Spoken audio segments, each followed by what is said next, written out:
Hello. Welcome one more time to your favorite talk show, TALKSHOP. TS. I don't know whether I'm talking to talk shoppers or talk shopians, but the show is on, man. This is the show where we tell it like it is and let the chips fall where they may. And we say all the time, folks, the truth crashed to earth shall rise again. You know, truth, that is a cock. No matter how hard you try and push in the water, it will still come back up. Truth crashed to earth shall rise again. And the promise that we have made to all our fellow compatriots, the apostles of Jandam, this is the promise that we used to sit down quietly now, all the Jandam comes and nobody faces it. But trust me, folks, on this show, we have made a promise that we will crash your Jandam with the truth. Never crash Jandam, no, with the truth. We will never stop. And as we say all the time, the question we ask, what time is it? And your favorite answer all the time, yeah, it is nation time. It is nation time. It's time to build this nation, and no matter what, this nation will be built. Folks, there are so many things that are running on my mind, so allow me to sound scatter today, because whatever comes to my mind, I'll say it. Let me start with the budget, the mid-year budget. But even before I start with the budget, I want to introduce something to all of us. In the US, I think they call it no frills. No frills. And when you hear anybody saying no frills, it means that it's not anything fancy, it's nothing. No frills means it's basic, but it is functional. It is important. Every good thing has come to you, but no frills. Why am I saying this? Because Charlie, you and I were in this country where we not only listened to budget, but before a budget came on, there were frills. Let me go through. I had to write a few things down about what I mean by budget with frills. I remember our good friend Ken Uforiata. You remember his first budget? It was called Asempa budget. The good news budget. That's great. And then came the Ejumapa budget. Follow me, folks. And then came what they call the Impuntio budget. Impuntio is the government. After Impuntio budget came the Nkoso in carbon budget. After the Nkoso in carbon budget came, then Wanyawahia budget. Let me end with all these budgets. But we went through all these flowery budgets until we ended up with the last budget. A friend of Yedeka budget. After all the Mputio and the Nkabom and everything, we ended up with the Yedeka budget. We ended up a country that was bankrupt. We ended up a country that senior citizens who had paid money and bought bonds, government treasury bills, we ended up telling them that, look, Charlie, you say Yedeka budget, so even your whatever small you wanted to gain from your investments, in your farm, senior citizens, you can go to hell. Everybody who has invested can go to hell because Yedeka budget. All I'm saying, folks, it's not a frill. So we don't need frills in this country. We don't need slogans in this country. We just need practical, reasonable things to do so that we can develop as a nation. And your frills, and your kasa. You know, one time, I think a few weeks ago, I did something about too much talk and no evidence.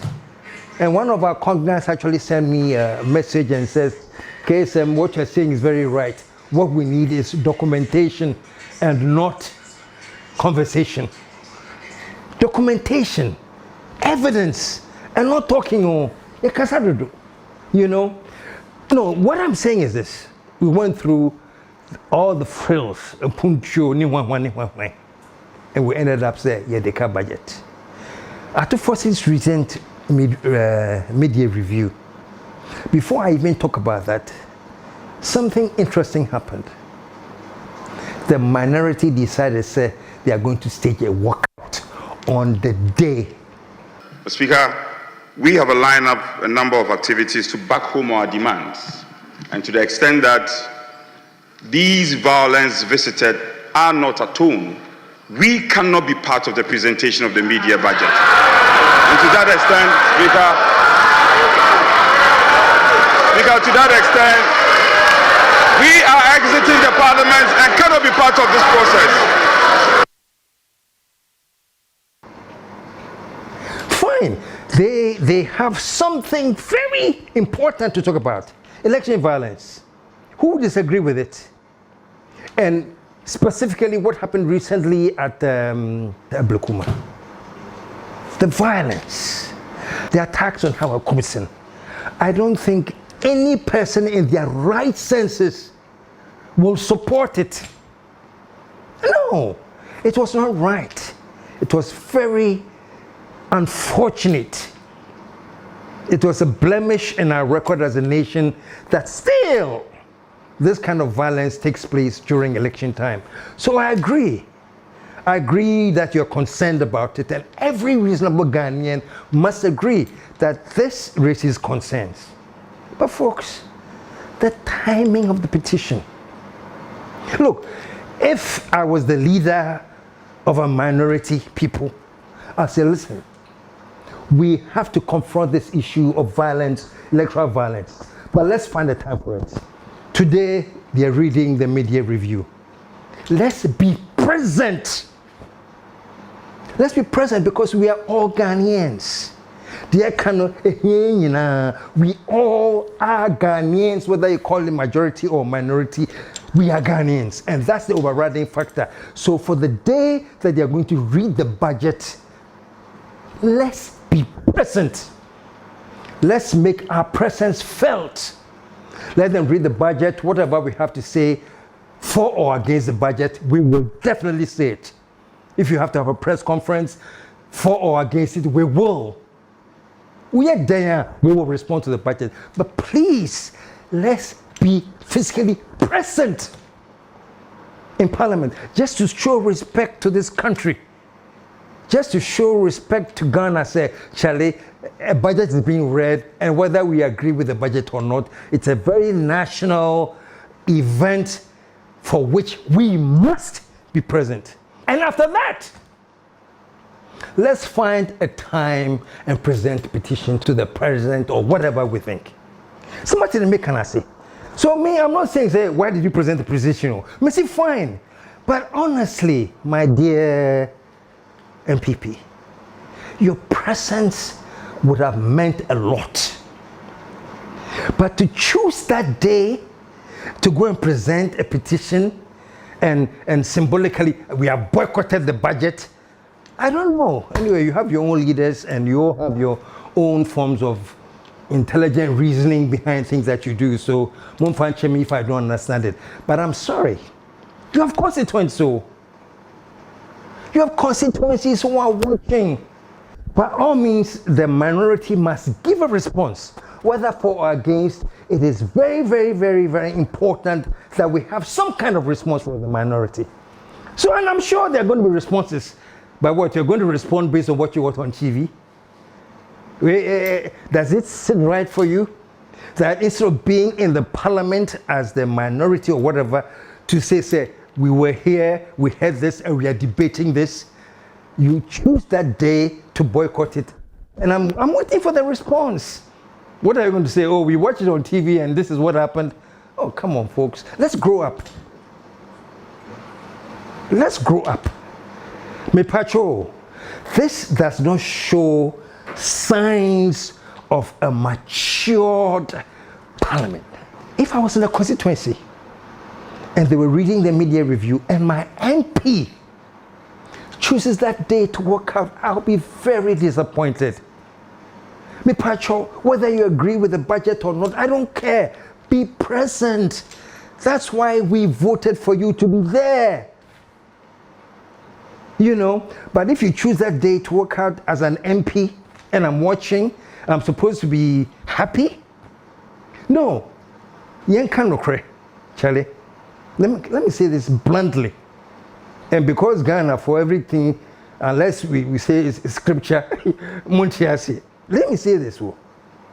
When Paul says, when I was a young guy, when I was a boy, or when I was a child, I thought like a child. I reasoned like a child. Because I was a child. Everything I do is childish. But it says, now that I'm grown, now that I've become a man, now that I'm mature, I think like a man or woman. I think maturely. Why? Because I'm no longer a boy. The patrol NPP leadership, stop behaving like boys and girls. Oh, come on, man. Yes, I agree with the other issues that you have. And I might even support the call you have for the other issues. But why pick a day when a budget is being read? To show that what? To show that what? That, what? You know? And you know the jokes that people are saying in Ghana? People are saying, but you think they are fools? They are very smart. They know they're going to remain in the parliament for 3 hours, to force him to be talking about things that happened, blah, blah, blah. They don't want to hear it. That's why they left.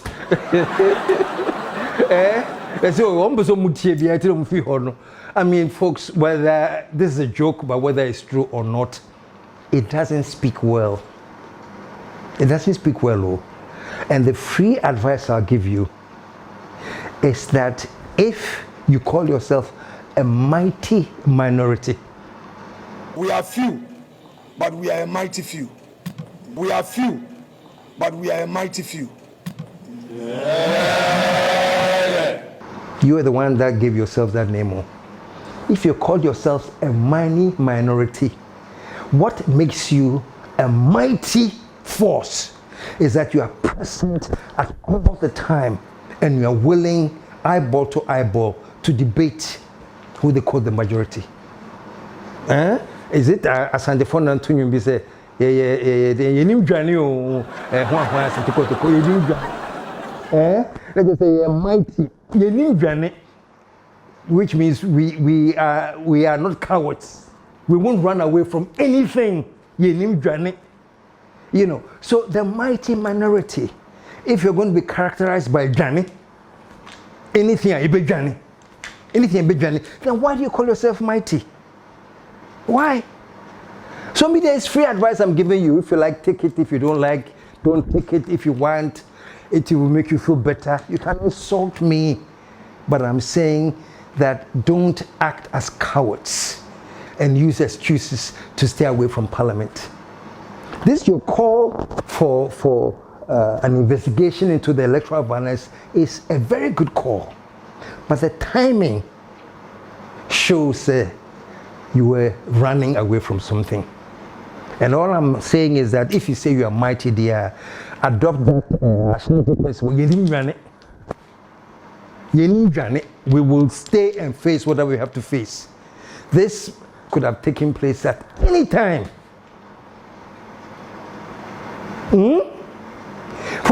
For me, it is very disappointing that many Ghanaians do not realize that if we are seriously concerned about building our nation, then this divisive political partisan crap must end.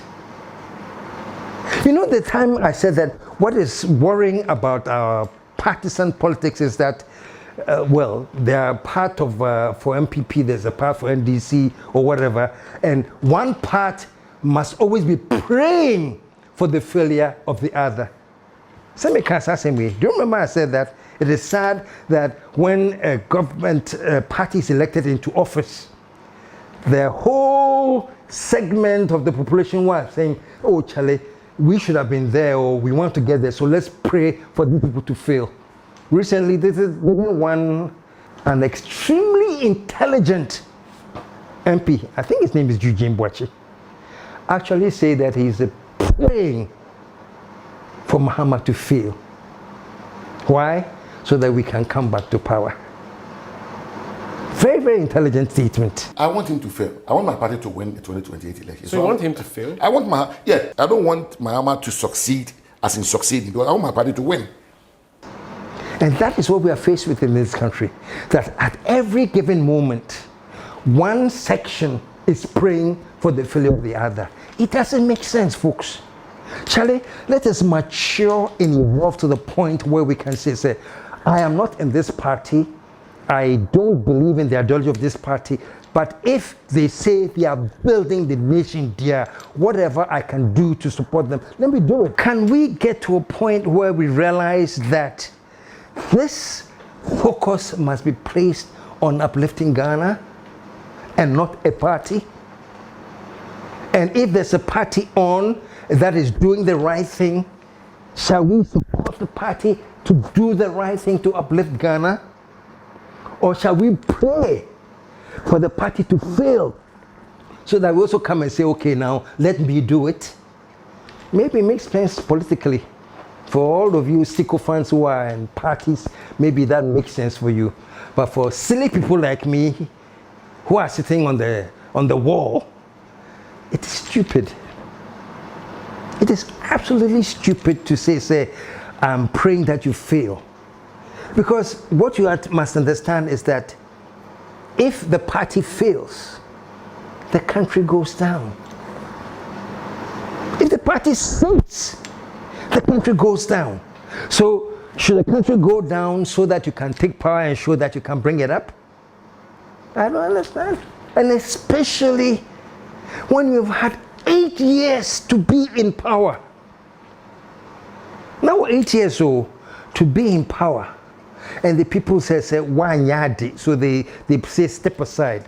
Somebody else has come, you say you to fail so that I can come back. And prove what? And prove what? So I think I'm dwelling a bit too much on this thing, but it hurts me to the bone. You know, I mean, you say you're a mighty minority. The word mighty, don't joke with that word, though. Mighty means that your presence is felt. Mighty means that you are always engaging. But when you disengage, and not only do you disengage, you run away. How do you call yourself mighty? And the funny thing is this. People are already saying, so Nasa said we don't even need the minority in parliament because they are such a minority to the extent that NDC has to take, so they can push bill whatever they want. Yes, it is true. But needless to say, that shouldn't be what happens. Look, a mighty, intelligent minority.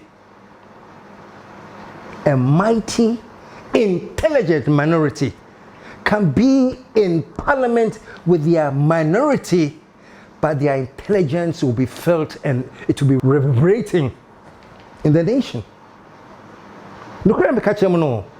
There may be a small minority, but the level of their intelligence, the contribution they have to the dialogue will reverberate throughout the nation. It's not the numbers, though. It's the intelligence with which you are making your presence felt. That's what counts. So if people are now saying, oh, you guys cry and mighty, we don't need you. Is that what you're endorsing? Because really, if you don't stop this practice of boycott, then my advice is then stay home. Stay home. I remember there was somebody mocking, saying, oh, you are such a desperate minority, you can now work from home. Stay home.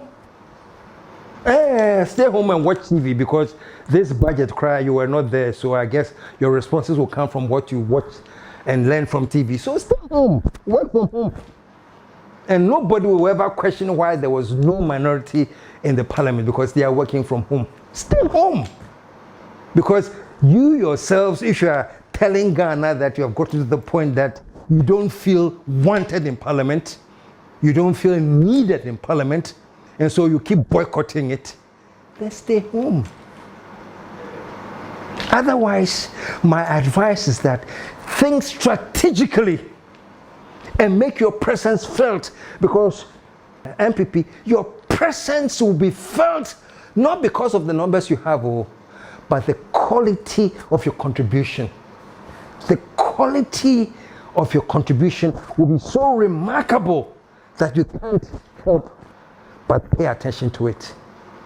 You know what somebody said at one point? It says, you may hate me, you may love me, but what you can't do is to ignore me. And I'm sure, I don't care whether you're a minority, whatever it is. You may hate me, you may love me, it doesn't matter to me. What I know matters is that you can't ignore me. But when we start with this boycott and talking about things that are not necessary, what happens? Automatically you are ignored. You're completely ignored because you yourself, you are not putting yourself in the seat when you can offer viable, intelligent contribution. You yourself, you have decided to say, me boycott, I'm waiting for the next boycott. That's all Ghanaians are waiting for. What other issue will come that that minority will boycott? That has become your trademark, that has become your symbol. The advice I'll give you today, whether you take it or not, is that if you want to make your presence felt, it's not numbers. It's the quality of thinking. It's the quality of your debate. It's the weight of the contribution you're making to the national discourse. I heard a guy saying, and I'm sure Muhammad too has said that the two-thirds majority will not be abused. I want to assure Ghanaians that what President John Dramani Mahama said when he was being sworn in still stands, that the National Democratic Congress will not abuse the majority given to it by Ghanaians. We will use it wisely, we will use it properly, and we will make sure that these numbers inure to the benefit of Ghanaians. Two-thirds majority does not give you the freedom to do what you want. It only gives you the freedom to do the right things you can do to build the nation, but not the freedom to destroy the nation. So if by any chance there are politics or things that you're thinking about that will be detrimental to the nation, two-thirds majority does not mean that. Push it anyway. So we all know that these things are going to be detrimental to the nation, but we all shut up and let you push it because you have two-thirds majority. That doesn't happen. And that is the role of the minority, to make sure that regardless of the majority, regardless of that they have, we will make our presence felt. At the end of the day, let Ghanaians judge. Let we, the voters who go and vote, judge. Say, Charlie, they wanted to push this so. And the little minority actually raised some very serious questions. Now, when we think about the questions, we can realize, it means something. That's when you can call yourself mighty. See, yes, our numbers are small, but some of them can't talk on. So we didn't sing. Let me see it in English. What will make you mighty is the level of the contribution you're giving. And they are so profound that even if the government rejects it and wants to push it with their two-thirds majority, the people of Ghana will say, no. As of this one there, we are sorry, NDC, you have two-thirds majority, but what the minority said is very, very true. That is the quality of thinking we are looking for. And if that is repeated, that is when you can open your mouth and say, we are mighty. We are mighty, why? Because the little contributions we can give, they have depth. When we talk about depth of reasoning, is that the thought that has gone into the little contribution we have made is so powerful. It has gravitas. You cannot afford to ignore it. You can hate me, you can love me, but you can't ignore me. And when you put yourself in a position that people cannot ignore you, that's when you can say, no matter how small I am, still me are mighty, because you can't ignore me. But when you put yourselves in a position where people say, Yabramo, it's getting too much. Like I said, look, this thing you talked about, the electoral violence, who doesn't support it? You think I wouldn't support anybody saying that this kind of violence must stop? Who wouldn't? Every intelligent person knows that that should stop. Unfortunately, we in Ghana here, we have become so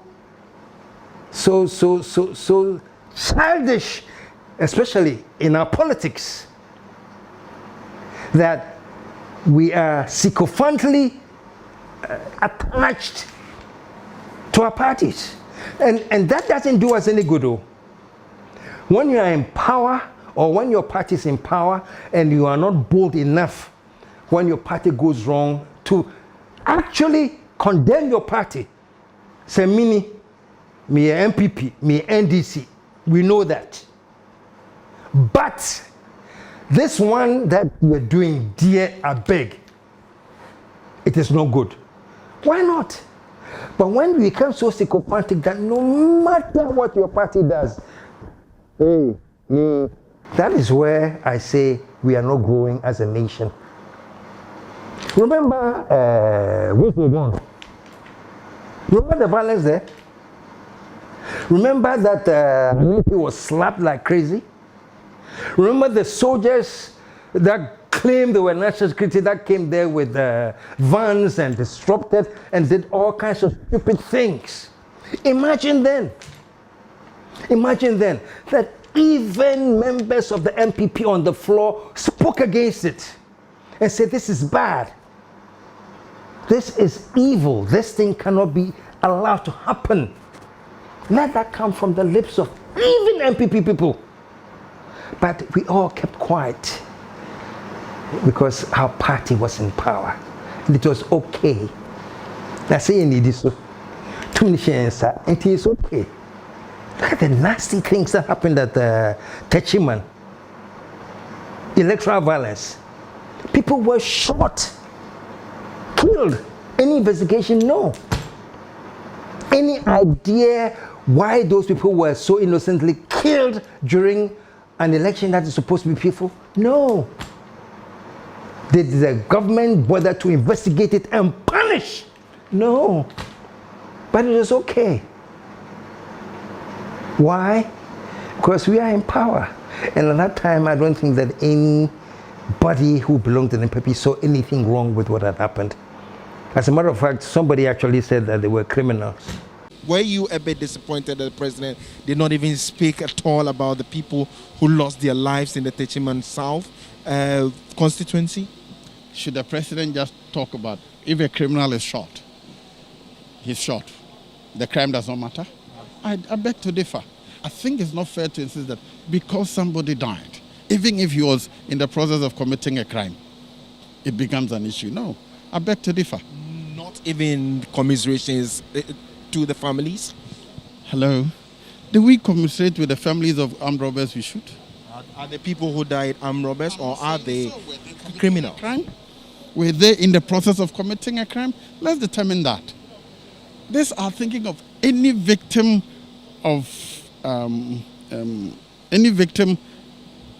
attracts our sympathy. I don't support that. If I am wrongly killed, I deserve sympathy. But if I am shot in the process of preventing a crime, I deserve that. Now, having said all of this, the question is, does this make what happened in Ablekuma okay? No!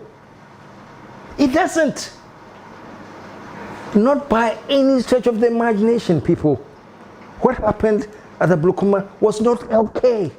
It cannot be justified. But after having said all of that, do you see how funny or ridiculous it looks when you are saying that the government, the president must do something about this? It happened under you, for which the government didn't do anything about, and for which everybody kept quiet. Now, all of a sudden, we see it as a crisis.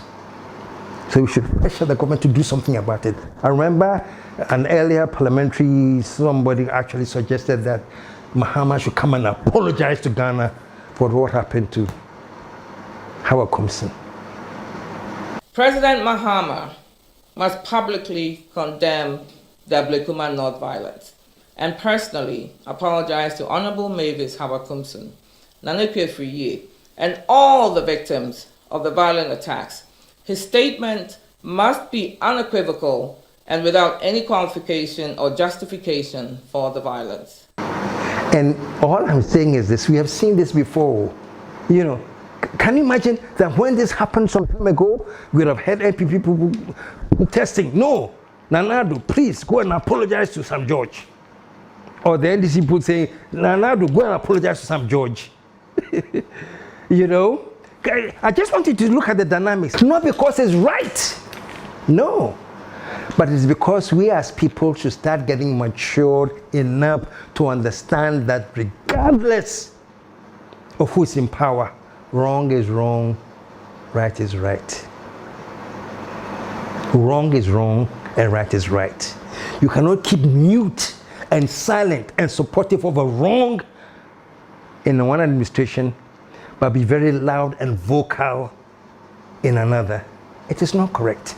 This is like a free advice to all parties.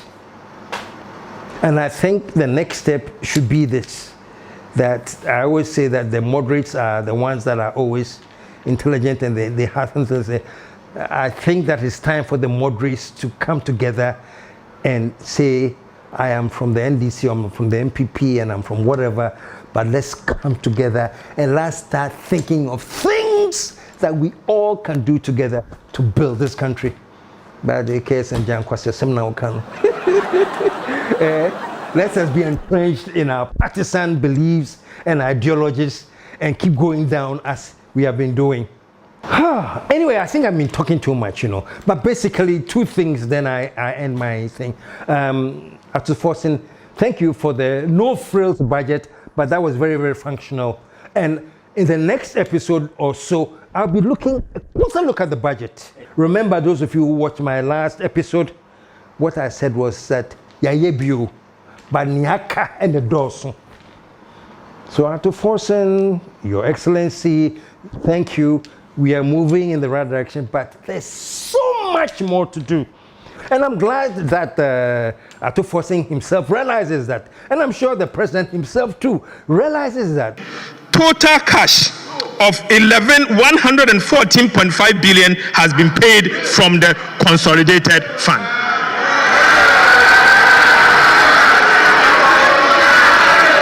Mr. Speaker, Mr. Speaker, Mr. Speaker, Mr. Speaker, we are spending and spending at the right places.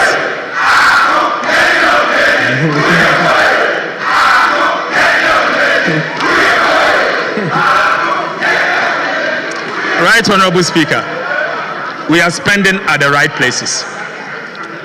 We are touching lives and we are changing our country.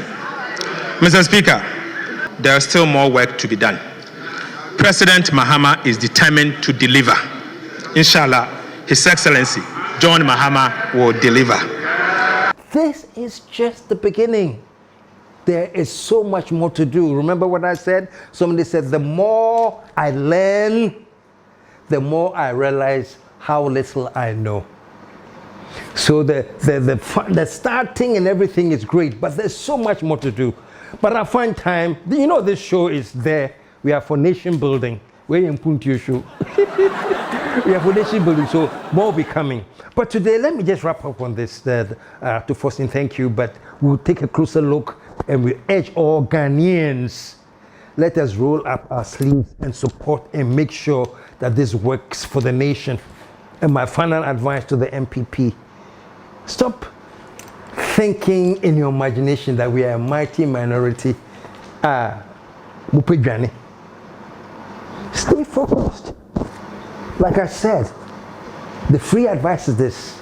The mighty does not come from numbers, oh. The mighty does not come from numbers. You can have all the majority, but be a desperately useless majority because of the quality of your decisions and actions. So, minority, me pamacho, take my advice. Being mighty doesn't come from words and grandstanding. Being mighty comes from the quality of debate, the quality of the contributions you are putting on the floor, which every single Ghanaian will realize, Charlie, they are the minority, but honestly, these things they have said make sense. Think about that. Free advice. Let me end now because we're going to be back again very soon with some dynamic, as usual, talk shop issues. So until then, folks, remember, let us roll up our sleeves. Let's join in this crusade to make Ghana great. And as I say all the time, every sign shows that this country will rise again. So keep up the spirit. Ghana shall rise again.